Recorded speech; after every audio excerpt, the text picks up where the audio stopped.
시편 50편 23절 말씀에 이렇게 기록을 했습니다. 감사하는 마음으로 제물을 바치는 사람이 나 여호와에게 영광을 돌리는 사람이니 올바른 길을 걷는 사람에게 내가 나의 구원을 보여주겠다. 감사로 제사를 드리는 자가 하나님을 영화롭게 한다. 하나님께 영광을 돌리며 내가 그런 자에게 하나님의 구원을 보여주겠다. 이렇게 말씀하신 것입니다. 오늘 우리가 감사로 예배를 드리고 감사로 헌금을 하고 감사로 찬양을 하고 또 감사로 간증을 할 때 하나님께서 영광 받으시는 줄 믿습니다. 다윗 또한 이 말씀대로 살았던 사람입니다. 자신이 받은 축복들을 당연히 여기지 않고 하나님께로부터 왔음을 깨닫고 인정하고 감사할 줄 알았던 사람이었습니다. 하나님의 은혜를 은혜로 받아들일 줄 알았던 사람이었습니다. 그래서 하나님께서 기뻐하셨습니다. 오늘 보면 사무엘하 7장에 나오는 다윗은 그때까지 정말 치열한 삶을 살았습니다. 그는 10대에 골리앗을 무찌르고 국민 영웅이 됩니다. 그러나 사울의 질투로 20대 반짝반짝 빛나는 청춘 10년을 피난민처럼 쫓겨다니면서 살았고 30대에 30살에 유다의 왕이 되었고 37세에 유다와 북이스라엘까지 이스라엘 전체의 왕이 되었고 또 이스라엘과 싸웠던 모든 이웃 나라들과 전쟁을 하면서 승리를 했고 빼앗겼던 여호와의 언약궤도 예루살렘으로 다시 되찾아왔고 또 왕의 궁궐도 백향목으로 잘 지었습니다. 이제 40이 넘어서 이제 좀 숨을 돌릴 수 있게 된 것입니다. 불꽃 같은 인생 20대 30대를 지나고 이제 40대가 돼서 이 많은 축복과 성공을 이제는 조금 누리면서 느슨해질 수도 있었는데 보통 사람이었다면 그렇게 했겠죠. 그러나 다윗은 그러지 않았습니다. 다윗의 마음 한 부분이 편하지 않았습니다. 왜냐? 내가 받은 모든 것은 은혜요. 하나님 때문인데 하나님이 나를 축복해 주셨는데 나는 백향목 왕궁에서 살고 하나님의 언약궤는 텐트 안에 있고 이거 좀 말이 안 된다. 내가 하나님께 너무너무 감사한데 하나님께 뭐든지 내가 할 수 있고 뭐라도 해야겠는데 내가 하나님의 언약궤를 위해서 하나님을 위해서 하나님의 성전을 지어야겠다. 이런 마음을 가지게 된 것입니다. 이 마음을 하나님께서 기쁘게 보시고 기뻐하신 것 정도가 아니라 감동하셨어요. 감동을 먹으셨어요. 우리 한번 따라해 주시길 바랍니다. 감사는 하나님을 감동시킨다. 하나님께서 감동받으셨어요. 이걸 어떻게 아냐면 하나님께서 다윗과 언약을 맺으시고 다윗과 후손들을 축복하십니다. 다윗의 이름이 빛나게 될 거라고 말씀하시고 다윗의 왕조가 영원한 왕조가 될 것이라고 약속하십니다. 하나님은 감동하실 때마다 축복을 내리십니다. 아브라함이 이삭을 바친 후에 뭐라고 하셨습니까? 너의 순종 때문에 세상 모든 민족이 열방이 너의 후손을 통해 복을 받을 것이다. 네가 축복의 근원이 되고 축복의 통로가 될 것이다. 아낌없이 아들을 바친 아브라함의 희생과 순종이 바로 아브라함의 후손으로 오신 그리스도의 희생과 순종이요 독생자 예수를 십자가에 내어주신 하나님 아버지의 마음이요 사랑이라는 것입니다. 온 세상이 바로 그 십자가의 사랑과 희생을 통해 구원을 받고 축복을 누리게 될 것이라는 그런 말씀인 것입니다. 하나님께서 다윗을 바라보시면서 다윗아, 내가 너한테 시키지도 않았는데 이렇게 이쁜 짓을 하니? 내가 언제 너한테 나의 집을 지으라고 명령을 했느냐? 출애굽부터 다윗 왕까지 440년 동안 하나님께서 한 번도 누구에게나 백향목 집을 지어달라고 명령하신 적도 없고 뭐가 부족하다고 불평하신 적도 없는데 어떻게 다윗은 이런 생각을 하게 되었을까요? 내가 왕으로서, 내가 인간의 왕으로서 이런 좋은 집에 사는데 하나님, 나의 왕, 왕들의 왕이신 하나님께서는 더 좋은 집에 거하셔야 되는 게 아닌가. 여러분, 하나님을 사랑하지 않으면 이런 생각을 할 수가 없습니다. 하나님이 주신 은혜에 감사하지 않으면 이런 생각을 할 수가 없습니다. 여러분, 종종 고급 레스토랑에 가시지 않습니까? 종종 맛집에 가서 정말 끝내주고 죽여주는 음식 먹지 않습니까? 그럴 때 누가 생각이 난다면 여러분에게는 사랑하는 사람이 있는 것입니다. 아, 이 맛집, 그 사랑하는 사람과 그분이 부모든 배우자든 자식이든 절친이든 그 사람하고 다시 와서 이 집에서 먹어야겠다. 어디 아름다운 장소에 방문하게 되면은 우리 식구들과 여기 같이 와야겠다. 출장으로 해외에 가면은 언젠간 우리 식구들이랑 우리 부모님 모시고 여기에 다시 오고 싶다. 사랑하는 사람이 있으면 그런 생각을 가지게 되는 것입니다. 다윗은 하나님을 사랑했기 때문에, 다윗은 하나님께 감사하는 마음이 있었기 때문에 자기가 새 집을 짓고 나니까 하나님도 새 집을 지어드리고 싶은 그런 감사하는 마음, 사랑하는 마음이 있었던 것입니다. 그리고 그 마음에 하나님은 감동을 먹으신 거예요.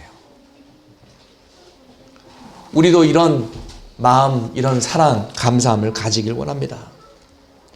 우리가 코로나를 겪으면서도 그래도 하나님의 은혜로 나에게 안정된 직장이 있고, 아니면 힘들긴 하지만 그래도 먹고 살만하고 견딜만하고, 그런데 우리 교회 안에는 코로나 때문에 힘들어하시는 분들이 계신데, 오 하나님, 그분들을 도와주세요.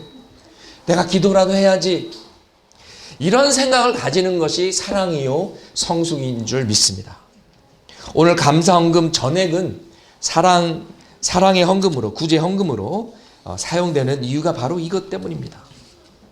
여러분, 부모가 자녀에게 밥을 맛있게 지어줬는데 안 먹으면 얼마나 속상합니까? 반대로 지어준 밥을 잘 먹으면 정말 기쁘지 않습니까? 아들, 딸에게 선물을 주었는데 좋아하면 부모의 마음도 덩달아 좋지 않습니까? 맛있는 과자를 줬는데 지 혼자 숨어서 다 처먹지 않고 엄마도 아빠도 하고 주면은 기특하지 않습니까? 오냐. 예? 하나님의 눈에 바로 다윗이 그런 거예요. 예? 자기 새 집 지었다고 하나님 집도 지어드리실게요 하니까 하나님께서 나는 집이 필요 없지만 기특하구나. 오히려 내가 너의 집을 지어주마. 내가 너를 축복하마. 이러신 거예요. 이사야 66장 1절에 하나님께서 이렇게 말씀하셨습니다. 하늘은 나의 보좌요 땅은 나의 발판이니 너희가 나를 위하여 무슨 집을 지으랴. 내가 안식할 처소가 어디랴. 그리고 이렇게 말씀하셨습니다. 이사야 66장 2절 같이 읽겠습니다. 주님의 말씀이시다. 나의 손이 이 모든 것을 지었으며 이 모든 것이 나의 것이다. 겸손한 사람, 회개하는 사람, 나를 경외하고 복종하는 사람, 바로 이런 사람을 내가 좋아한다. 하나님의 집 성전을 지을 사람은 다윗이 아니라 다윗의 아들 솔로몬이 1차적으로 나무와 벽돌로 지었지만, 궁극적으로는 하나님의 성전을 지을 자는 다윗의 후손 Son of David, Son of God, 예수 그리스도께서 오셔서 지금 방금 읽었던 이사야 66장 2절에서 말하는 겸손한 사람, 회개하는 사람, 나를 경외하고 복종하는 사람들을 구원하시고 성령을 부어주셔서 성령의 전으로 만드시고 하나님의 성전, 교회로 만드신다는 것입니다. 할렐루야. 다윗의 언약은 다윗의 왕조가 끊기지 않고 다윗의 후손들이 계속해서 이스라엘의 왕위에 오른다는 의미가 아니라 다윗의 후손 예수 그리스도를 통해서 영원한 하나님의 나라가 임하고 그리스도께서 영원한 왕으로 다스리신다는 뜻입니다. 다윗은 본인이 하나님의 집을 지으려고 했는데 오히려 하나님께서 다윗의 집을 세워주신다고 하니까 너무나도 놀랍고 너무나도 감사해서 입이 딱 벌어졌습니다. 그래서 20절에 이렇게 표현했습니다. 이 놀라운 축복에 제가 무슨 말을 하겠습니까? 할 말을 잃은 거예요. 너무나 감사해서. 그리고 18절에 이렇게 고백했습니다. 여호와 하나님, 제가 무엇이길래 이렇게까지 사랑하시고 축복하십니까? 우리가 읽지 않았지만은 8절에 하나님께서 이렇게 말씀하셨습니다. 다윗아, 너는 양치기 소년에 불과했는데 내가 너를 왕으로 세웠다. 여러분, 이런 승진이 어디 있습니까? 드라마에도 이런 드라마는 없죠. 상상해 보세요. 삼성에 신입 사원으로 들어갔는데 얼마 안 돼서 그 삼성의 회장이 된 거예요.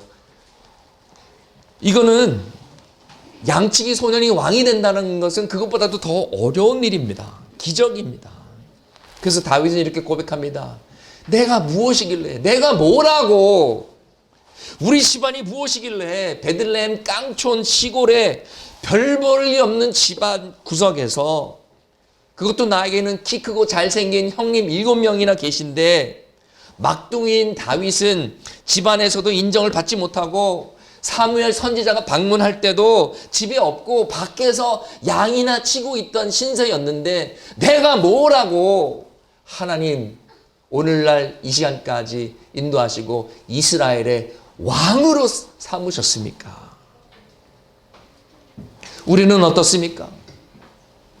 지금까지 지내온 것 주의 크신 은혜라. 한이 없는 주의 사랑 어찌 이루 말하랴. 자나깨나 주의 손이 항상 살펴주시고 모든 일을 주 안에서 형통하게 하시네. 몸도 마음도 연약하나 세임받아 살았네. 물 붓듯이 부으시는 주의 은혜 족하다. 아멘. 오늘날 우리가 된 것은, 내가 된 것은, 지금 내가 이 자리에 서 있게 된 것은 모두 다 하나님의 은혜 덕분인 줄 믿습니다. 우리 가족이 오늘날까지 살아온 것도 에베네셀의 하나님 덕분이요. 우리가 그나마 부자는 아니더라도 먹고 살 수 있는 것도 하나님의 은혜요. 창립교회가 지금까지 존재해온 것도 하나님의 은혜요. 우리를 여기까지 인도하신 하나님의 은혜라는 것입니다. 이것이 다윗의 감사 고백입니다. 내가 도대체 뭐라고 이렇게까지 사랑하시고 축복하십니까? 19절, 양치기가 골리앗을 무찌른 영웅이 되고 왕이 되는 것만 해도 영화 한 편 나올 만한 드라마틱하고 기적 같은 은혜인데 이것도 모자라서 우리 집안을 통해서 영원한 왕이 임하시고 영원한 하나님의 나라가 임하신다니 이거 실화입니까? 왜 저한테 이렇게 잘해 주십니까? 이것이 주님께서 사람을 대하시는 일상적인 방법은 아니지 않습니까? 이건 너무 특별하지 않습니까? 그래서 22절 이렇게 고백합니다. 여호와 하나님은 위대하십니다. 주님 같은 분은 없습니다. 주님만이 하나님이시고 참된 신이시고 다른 신들은 다 가짜고 짝퉁이고 신이 아닙니다. 23절, 하나님께서 직접 찾아가셔서 구원하는 백성이 이 세상에 또 어디 있습니까? 우리는 이 세상에서 가장 축복받은 백성입니다. 우리도 똑같이 고백할 수 있습니다. 하나님께서 세상을 이처럼 사랑하사, 하나님께서 우리를 이처럼 사랑하사, 태초에 하나님과 함께 계셨고 세상을 창조하셨고 하나님이신 그 말씀이 성육신이 되어서 종의 모습으로 오셔서 십자가에서 피 흘리시기까지, 그렇게까지 우리를 사랑하셔서 누구든지 그를 믿으면 멸망하지 않고 영생을 주셨으니 우리가 어찌 감사하지 않을 수 있겠습니까? 하나님께서 우리를 한 사람 한 사람 각자 친히 찾아오셔서 우리를 죽음과 멸망에서 건져주시고 용서하시고 구원하셨습니다. 할렐루야. 이것을 감사하지 않으면 사람이 아닙니다. 절대로 배은망덕한 사람이 되지 않길 바랍니다. 감사하라. 구원받은 하나님의 백성들이요, 감사하라. 이 세상에는 딱 두 종류의 사람이 있다고 말할 수 있습니다. 감사하는 사람과 불평하는 사람입니다. 불평하는 사람은 절대로 행복할 수가 없습니다. 그리고 감사하는 사람은 꼭 행복해서 감사하는 것이 아니라 감사해서 행복한 것입니다. 범사에 감사라는 하나님의 뜻은 우리가 하나님의 은혜 속에서 살며 그 은혜에 감사하면서 살아가라는 인생의 행복의 비결인 것입니다. 많은 사람들은 왜 나에게 이런 안 좋은 일이 벌어질까? Why me? 하고 불평합니다. 그런데 좋은 일이 생겼을 때 Why me? 라고 하는 사람은 많이 없습니다. 좋은 일이 생기면 왜 하필 나한테 이런 좋은 일이 생길까? 이런 사람 보셨어요? 그런데 다윗은 그랬다는 거예요. 제가 뭔데, 우리 집안이 뭔데 왜 하필 나한테 이런 축복과 은혜와 좋은 일이 생겼을까? 하나님 너무 놀랍습니다. 너무 감사합니다. 이것이 다윗의 고백이었던 것입니다. 왜 나입니까? 내가 뭐라고 이렇게까지 은혜를 베푸십니까? Is this the way you deal with people normally? This is special. This is extraordinary. 감사합니다, 주님. 아, 하나님의 은혜로 이 쓸데없는 자 왜 구속하여 주는지 난 알 수 없도다. 왜 내게 굳센 믿음과 또 복음 주셔서 내 마음이 항상 편한지 난 알 수 없도다. 왜 내게 성령 주셔서 내 마음을 감동해 주 예수 믿게 하는지 난 알 수 없도다. 내가 믿고 또 의지함은 내 모든 형편 잘 아는 주님 돌보아 주실 것을 나는 확실히 아네. 아멘, 아멘, 아멘. 27절에 하나님의 놀라운 축복에 다윗은 용기를 얻어 하나님께 기도합니다. 만군의 주 이스라엘의 하나님, 주님께서 몸소 이 계시를 이 종에게 주시고 내가 너의 집안을 세우겠다 하고 말씀하여 주셨으므로 주님의 종이 감히 주님께 이러한 간구를 드릴 용기를 얻었습니다. 예. 감히 용기를 내서 드린 기도가 뭡니까? 28절에서 29절 보면 하나님의 약속을 이루어 주십시오. 우리 집안이 영원토록 대를 이으며 왕조를 이어가는 것뿐만 아니라 하나님을 섬기는 믿음의 가문이 되게 하옵소서. 이제 이런 의미가 들어가 있는 거예요. 왜냐하면은 대를 이어가는 것과 왕조를 이어가는 것과 하나님을 섬기는 그런 믿음의 가문이 되는 이것을 떼어놓을 수 없는 관계 속에 있기 때문에 그렇습니다. 또 26절에 이렇게 기도했습니다. 그래서 하나님께서 이 약속을 이루셔서 사람들이 만군의 주님께서 이스라엘의 하나님이시다 하고 외치며 주님의 이름을 영원토록 높이게 하시고 주님의 종 다윗의 집안도 주님 앞에서 튼튼히 서게 해 주시기를 바랍니다. 이런 기도를 했습니다. 우리가 하나님의 축복을 받는 궁극적인 목적은 하나님의 이름이 찬양 받으시는 것임을 믿습니다. 하나님께서 영광을 받기 위함이십니다. 하늘에 계신 우리 아버지 이름이 거룩히 여김을 받으옵시며 영광 받으옵시며 하나님의 나라가 임하옵소서. 이것이 우리의 기도입니다. 하나님의 이름이 영원토록 영광 받으시고 우리 가정이 주님 앞에서 믿음 가운데 튼튼히 세워지게 하소서. 믿음의 가문으로 세워 주시옵소서. 이것이 우리의 기도가 되어야 될 것입니다. 주님께서 말씀하셨습니다. 하늘은 나의 보좌요 땅은 나의 발판이니 너희가 나를 위하여 무슨 집을 지으랴. 내가 안식할 처소가 어디랴. 이 말씀에 우리가 이렇게 대답하길 원합니다. 주님, 내가 여기 있사오니 나를 주님의 안식할 처소로 삼으소서. 내가 주님을 모시겠사오니 나를 주의 성전으로 삼으소서. 또 주님께서 이렇게 말씀하셨습니다. 시편 50편 23절 같이 읽으시겠습니다. 감사로 제사를 드리는 자가 나를 영화롭게 하나니 그의 행위를 옳게 하는 자에게 내가 하나님의 구원을 보이리라. 아멘. 우리가 이 말씀에 이렇게 답하길 원합니다. 주님, 우리가 오늘 감사로 예배를 드리오니 주님 홀로 영광 받으옵소서. 하나님의 구원을 지속적으로 보여주시고 우리를 교회와 가정을 넘어 나라와 민족과 열방을 구원하는 통로로 사용하여 주소서. 하나님의 구원을 보여주소서. 아멘.